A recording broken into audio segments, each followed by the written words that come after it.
बात करे ना, जो पीछे 2 दिन के आए हुए हैं उनसे बात कर, जो बोल रहे हैं वो खुद बात करें ज्योति से।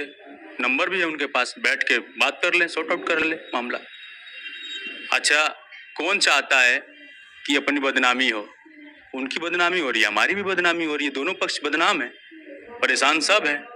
सॉर्ट आउट कीजिए। तो भाई लोगों भी आप लोग स्टार्टिंग में ज्योति भाभी का भाई का कुछ इंटरव्यू देखे होंगे और दोस्तों एकदम ये न्यू इंटरव्यू और काफ़ी बड़ी बात बोल दी है जो कि पावर स्टार पवन सिंह जी के लिए एंड ज्योति सिंह जी के लिए।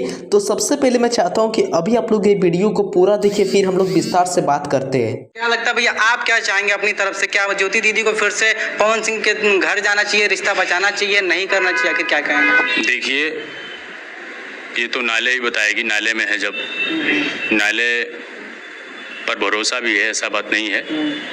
मैं तो ये कह रहा हूँ कि पवन सिंह जी अभी बोल रहे हैं लोग ना कि ये इतना बखेड़ा हो गया है, पूरा समाज में, ये हो गइल बा, हाउ हो गइल बा, हाई हो गइल बा। अरे भाई, पवन सिंह खुद जाके कोर्ट में अर्जी डाले हैं डिवोर्स का। क्यों डाले भाई? इतना इज्जत का ही अगर वो था तो यही हो रहा था ना कि आप आइए, लॉकडाउन में आए थे, आप आ जाते। अरे आप आके बैठ के सॉर्ट आउट कीजिए बात को।